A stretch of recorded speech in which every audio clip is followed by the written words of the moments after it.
Welcome to Democracy Now!, democracynow.org, The War and Peace Report. I'm Amy Goodman. A federal grand jury's indicted alleged Arizona gunman Jared Loughner over the attack that killed 6 people and wounded 13 others, including Democratic Congressmember Gabrielle Giffords.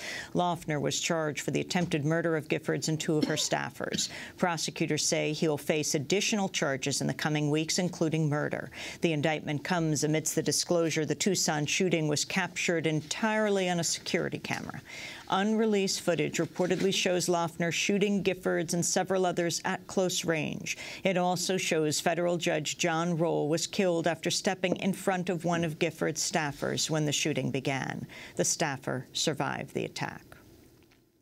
Congressmember Giffords remains in serious condition at a Tucson hospital. In the latest milestone of her recovery, Giffords was able to stand on her feet Wednesday with the aid of medical staff. Her office says she could be transferred to a Houston rehabilitation facility specializing in brain injuries as early as Friday. Giffords' husband, meanwhile, has revealed she had long worried of being targeted at one of her public events. Captain Mark Kelly discussed Giffords' fear in an interview with ABC's Diane Sawyer. Had you been worried for her safety? Absolutely. Yes, and she was, too. Had there been death threats? Yes, she's had death threats, as a lot of members of Congress have death threats. She's had them before. She says, someday I'm really worried that somebody's going to come up to me at one of these events with a gun. She said that? Oh, yeah. She said it. We've talked about it probably, 10 times. Captain Mark Kelly is a NASA astronaut. The Obama administration's reportedly preparing to renew the military tribunal system it halted at Guantanamo. According to the New York Times, Defense Secretary Robert Gates will sign an order authorizing new military commissions against Guantanamo prisoners. Gates froze all new cases on President Obama's first day in office in January 2009. The Times calls the moves a signal Guantanamo remains open for business 2 years after Obama vowed to shut it down. The tribunal's resumption follows last month's House vote to prevent the transfer of Guantanamo prisoners for trial in U.S. courts. On Capitol Hill, the Republican-controlled House has voted to repeal President Obama's signature health care law by a margin of 245 to 189. 3 Democrats joined with the Republican majority. The vote's largely symbolic, with Democrats vowing to block the measure in the Senate, where they retain control. House Speaker John Boehner said Republicans are carrying out their elected mandate. Repeal means keeping a promise. This is what we said we would do. We listened to the people. We made a commitment to them, a pledge to make their priorities our priorities. And when you look at the facts and when you listen to the people, this is a promise worth keeping. Let's stop payment on this check before it can destroy more jobs and put us into a deeper hole. 30 seconds. Opposing repeal, House Minority Leader Nancy Pelosi invoked the memory of the late Democratic Senator Ted Kennedy.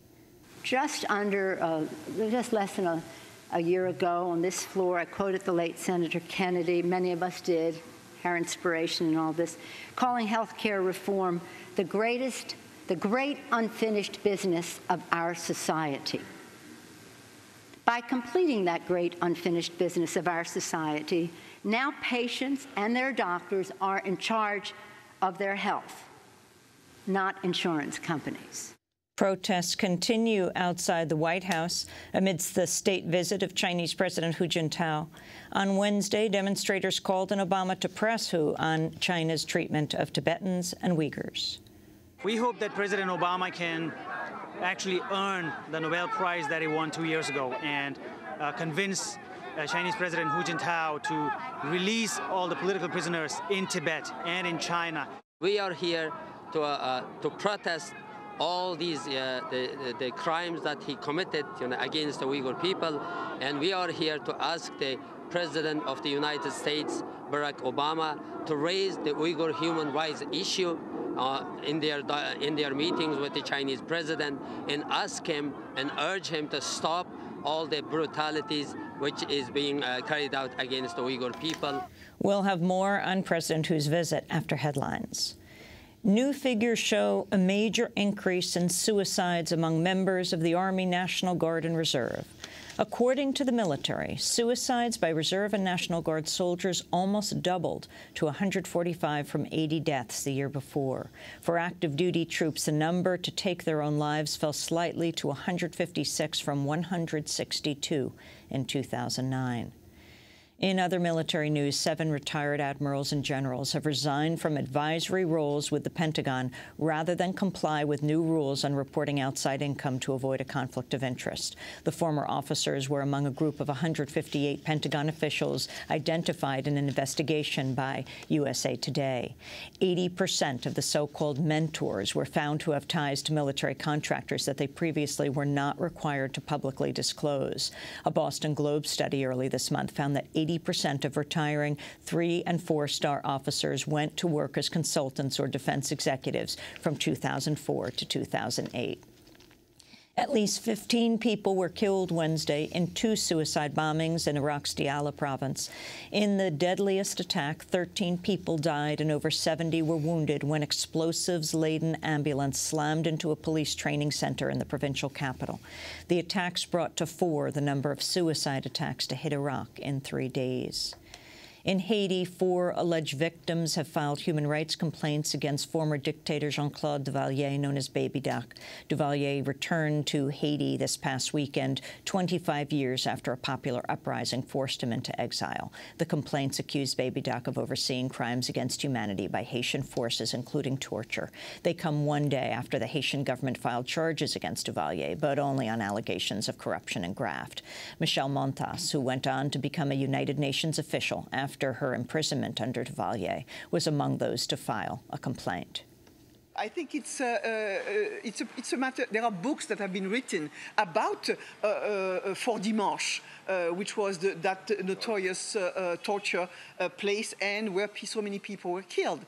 And even though some of the political prisoners were freed in 1976, some of them were arrested in 1976. All this was during the reign of Jean-Claude Duvalier. Yes, there is enough evidence. Yes, there is ground to not only judge Mr.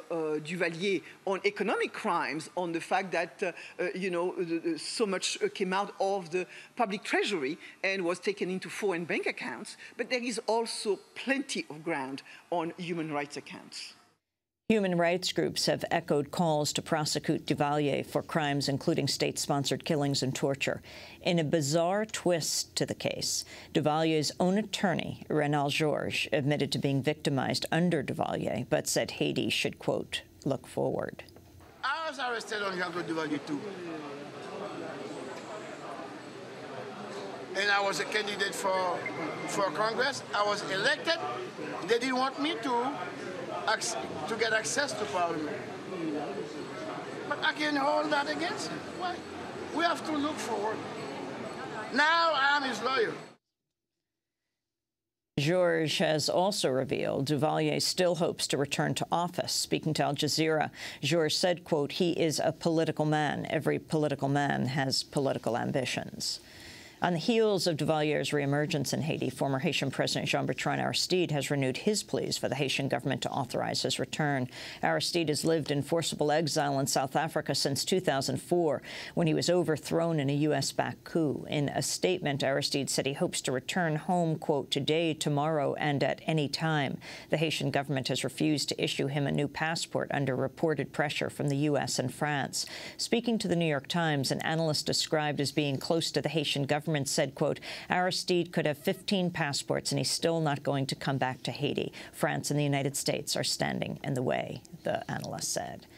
Ivory Coast's political crisis continues to intensify. On Wednesday, Kenyan Prime Minister and African Union mediator Raila Odinga abandoned talks with incumbent President Laurent Gbagbo, saying negotiations are at an impasse. Gbagbo, meanwhile, has rejected Odinga as a mediator. Gbagbo has refused to step down despite losing a runoff election to Alassane Ouattara in November. The United Nations Security Council, meanwhile, has voted to deploy an additional 2,000 troops to the Ivory Coast. Earlier this week, forces loyal to Gbagbo allegedly opened fire on UN staffers near the capital of Abidjan. 3 death row prisoners at the Supermax Ohio State Penitentiary have ended a liquid-only hunger strike after prison officials agreed to nearly all their demands.